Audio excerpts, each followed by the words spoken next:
به دختران عزیزم، خانم‌های حاضر در جلسه عرض میکنم توجه بدید کسانی رو که در پیرامون شما هستند که مسئله حجاب رو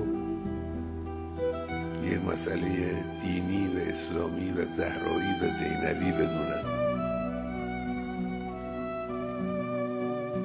به همه سفارش میکنم که انس با قرآن رو فراموش نکنید.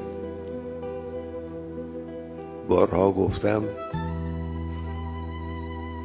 قرآن رو هر روز بخونید، ولو نیم صفحه از هر جای قرآن رو باز کنید، نیم صفحه قرآن بخونید، یک صفحه قرآن بخونید، هرچی که رغبت و میل دارید انجام بدید.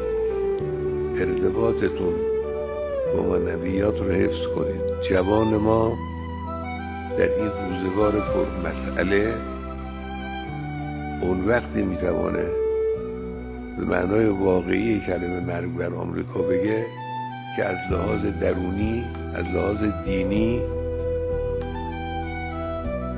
از لحاظ اعتقاد و اتکاء با خدای متعال و قدرت الهی قوی باشه.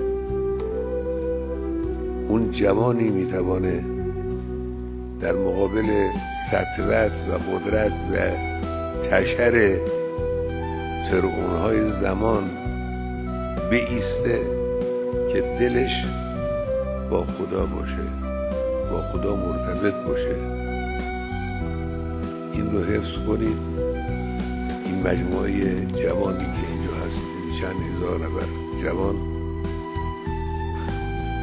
همه تون اگر چنانچه به این نکته توجه کنید و جوانهای کشور، به نظر من ما پیشرفت‌های بیشتری، بهتری هم در امر دنیامون، هم در امر اداره کشورمون، هم در امر مقابله با دشمنانمون خواهیم داشت.